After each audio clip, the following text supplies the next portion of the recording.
Judges chapters 3 and 4. Now these are the nations which the Lord left to prove Israel by them, even as many of Israel as had not known all the words of Canaan.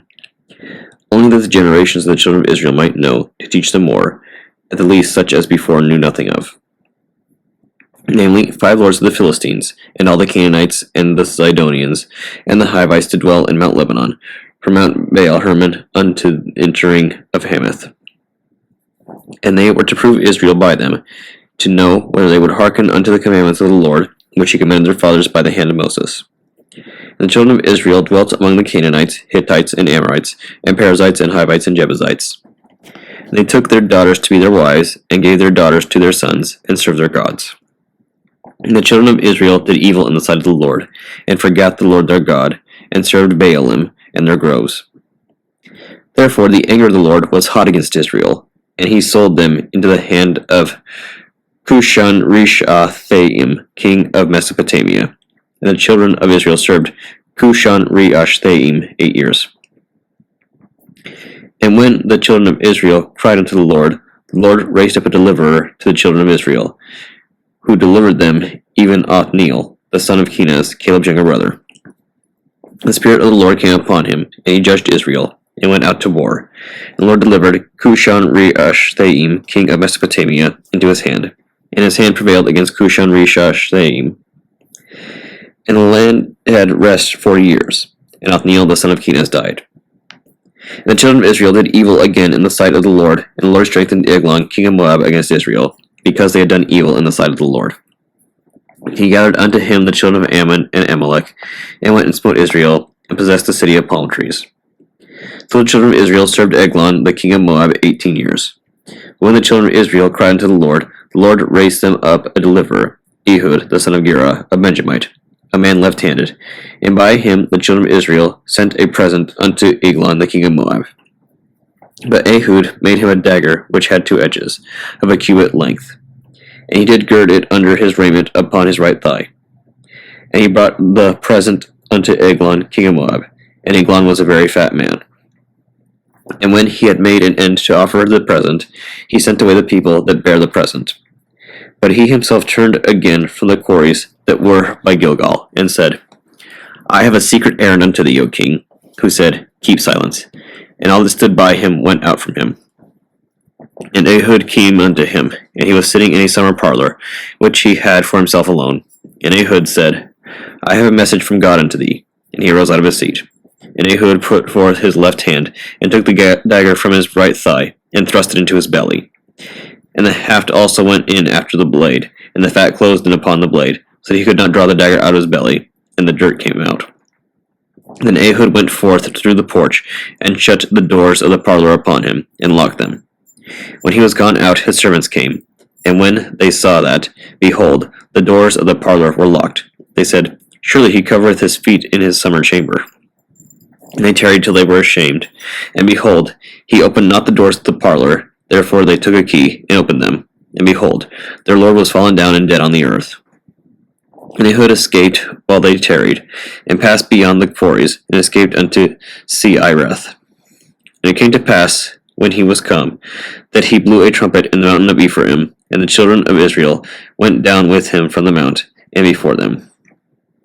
And he said unto them, Follow after me, for the Lord hath delivered your enemies, the Moabites, into your hand. And they went down after him, and took the fords of Jordan towards Moab, and suffered not a man to pass over. And they slew of Moab at that time about 10,000 men, all lusty and all men of valor, and there escaped not a man. So Moab was subdued that day under the hand of Israel, and the land had rest 80 years. And after him was Shamgar the son of Anath, which slew of the Philistines 600 men with an ox goad, and he also delivered Israel. And the children of Israel again did evil in the sight of the Lord, when Ehud was dead. And the Lord sold them into the hand of Jabin, king of Canaan, that reigned in Hazor, the captain of whose host was Sisera, which dwelt in Harosheth of the Gentiles. And the children of Israel cried unto the Lord, for he had 900 chariots of iron. In 20 years he mightily oppressed the children of Israel. And Deborah, a prophetess, the wife of Lapidoth, she judged Israel at that time. And she dwelt under the palm tree of Deborah, between Ramah and Bethel, in Mount Ephraim. And the children of Israel came up to her judgment. And she sent and called Barak the son of Abinoam out of Kadesh Naphtali, and said unto him, Hath not the Lord God of Israel commanded, saying, Go and draw toward Mount Tabor, and take with thee 10,000 men of the children of Naphtali, and the children of Zebulun? And I will draw unto thee the river Kishon Sisera, the captain of Jabin's army, and with his chariots and his multitude, and I will deliver him into thine hand. And Barak said unto her, If thou wilt go with me, then I will go. But if thou wilt not go with me, then I will not go. And she said, I will surely go with thee, notwithstanding the journey that thou takest shall not be for thine honor. For the Lord shall sell Sisera into the hand of a woman. And Deborah arose, and went with Barak to Kadesh. And Barak called Zebulun and Naphtali to Kadesh, and he went up with 10,000 men at his feet, and Deborah went up with him. Now Heber the Kenite, which was of the children of Hobab, the father-in-law of Moses, had severed himself from the Kenites, and pitched his tent unto the plain of Zaanaim, which is by Kadesh. And they showed Sisera that Barak, the son of Abinoam, was gone up to Mount Tabor. And Sisera gathered together all his chariots, even 900 chariots of iron, and all the people that were with him from Harosheth of the Gentiles unto the river of Kishon. And Deborah said unto Barak, Up, for this is the day in which the Lord hath delivered Sisera into thine hand. Is not the Lord gone out before thee? So Barak went down from Mount Tabor, and 10,000 men after him. And the Lord discomfited Sisera, and all his chariots, and all his hosts, with the edge of the sword before Barak, so that Sisera lighted down off his chariot, and fled away on his feet. But Barak pursued after the chariots, and after the host, unto Harosheth of the Gentiles, and all the host of Sisera fell upon the edge of the sword, and there was not a man left. Howbeit Sisera fled away on his feet to the tent of Jael, the wife of Heber the Kenite. For there was peace between Jabin the king of Hazor, and the house of Heber the Kenite. And Jael went out to meet Sisera, and said unto him, Turn in, my lord, turn in to me, fear not. And when he had turned in unto her into the tent, she covered him with a mantle. And he said unto her, Give me, I pray thee, a little water to drink, for I am thirsty. And she opened a bottle of milk, and gave him drink, and covered him.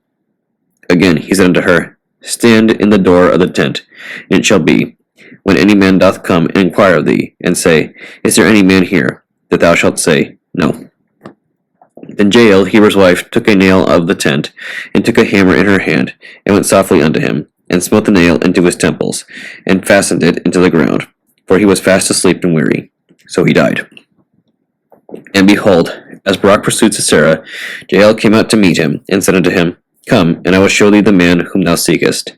And when he came into her tent, behold, Sisera lay dead, and the nail was in his temples. So God subdued on that day Jabin, the king of Canaan, before the children of Israel. And the hand of the children of Israel prospered, and prevailed against Jabin, the king of Canaan, until they had destroyed Jabin, the king of Canaan. Psalm 85, to the chief musician, a psalm for the sons of Korah. Lord, thou hast been favorable unto thy land. Thou hast brought back the captivity of Jacob. Thou hast forgiven the iniquity of thy people. Thou hast covered all their sin. Selah. Thou hast taken away all thy wrath. Thou hast turned thyself from the fierceness of thine anger. Turn us, O God of our salvation, and cause thine anger toward us to cease. Wilt thou be angry with us forever? Wilt thou draw out thine anger to all generations? Wilt thou not revive us again, that thy people may rejoice in thee? Show us thy mercy, O Lord, and grant us thy salvation. I will hear what God the Lord will speak, for he will speak peace unto his people and to his saints. But let them not turn again to folly. Surely his salvation is nigh them that fear him, that glory may dwell in our land. Mercy and truth are met together. Righteousness and peace have kissed each other. Truth shall spring out of the earth, and righteousness shall look down from heaven. Yea, the Lord shall give that which is good, and our land shall yield her increase. Righteousness shall go before him, and shall set us in the way of his steps. Proverbs chapter 15, verses 21 through 26. Folly is joy to him that is destitute of wisdom, but a man of understanding walketh uprightly. Without counsel purposes are disappointed, but in the multitude of counselors they are established. A man hath joy by the answer of his mouth, and a word spoken in due season. How good is it! The way of life is above to the wise, they may depart from hell beneath. The Lord will destroy the house of the proud, and he will establish the border of the widow. The thoughts of the wicked are an abomination to the Lord, but the words of the pure are pleasant words. Ecclesiasticus chapter 19. A laboring man that is given to drunkenness shall not be rich, and he that contemneth small things shall fall by little and little. Wine and women will make men of understanding to fall away, and he that cleaveth of harlots will become impudent. Moths and worms shall have him to heritage, and a bold man shall be taken away. He that is hasty to give credit is light-minded, and he that sinneth shall offend against his own soul. Whoso taketh pleasure in wickedness shall be condemned, but he that resists his pleasures crowneth his life. He that can rule his tongue shall live without strife, and he that hateth babbling shall have less evil. Rehearse not unto another that which is told unto thee, and thou shalt fare never the worse. Whether it be to friend or foe, talk not of other men's lives, and if thou canst without offense, reveal them not. For he heard and observed thee, and when time cometh, he will hate thee. If thou hast heard a word, let it die with thee, and be bold, it will not burst thee. A fool travaileth with a word, as a woman in labor of a child. As an arrow that sticketh in a man's thigh, so is a word within a fool's belly. Admonish a friend, it may be he hath not done it, and if he have done it, that he do it no more. Admonish thy friend, it may be he hath not said it, and if he have, that he speak it not again. Admonish a friend, for many times it is a slander, and believe not every tale.